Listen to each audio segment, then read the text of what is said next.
ഈ stop selling start helping എന്ന് പറയും. ഇത് നമ്മുടെയൊക്കെ ഷോപ്പുകളിലുള്ള സെയിൽസ് പേഴ്സൺ നിർബന്ധമായിട്ടും മനസ്സിലാക്കേണ്ട ഒരു കാര്യമാണ്. കഴിഞ്ഞ ദിവസം ഞാനൊരു ഫർണിച്ചർ ഷോപ്പിൽ പോകാനിടയായി.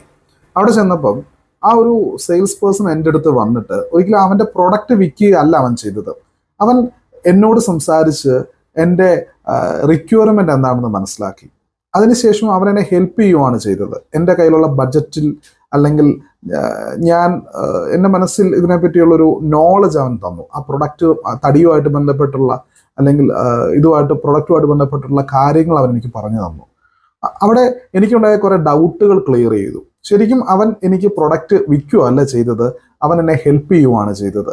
അതായത് എനിക്കറിയില്ലാത്ത കാര്യങ്ങൾ പറഞ്ഞ് മനസ്സിലാക്കി എൻ്റെ ബഡ്ജറ്റിൽ എനിക്ക് പറ്റുന്ന കാര്യങ്ങൾ കണ്ടെത്തി തന്നപ്പോൾ അവിടെ ഒരു സെയിൽസ് വളരെ ഈസി ആയിട്ട് നടന്നു. ഞാൻ എപ്പോഴും പറയുന്നത്, നിങ്ങൾ നമ്മുടെ അടുത്തോട്ട് വരുന്ന കസ്റ്റമേഴ്സിന് പ്രൊഡക്റ്റോ സർവീസോ വിൽക്കുകയല്ല ചെയ്യേണ്ടത്, അവരെ ഹെൽപ്പ് ചെയ്യുകയാണ് ചെയ്യേണ്ടത്. അവരെ മനസ്സിലാക്കി അവർക്ക് വേണ്ട കാര്യമാണ് നമ്മൾ കൊടുക്കേണ്ടത്.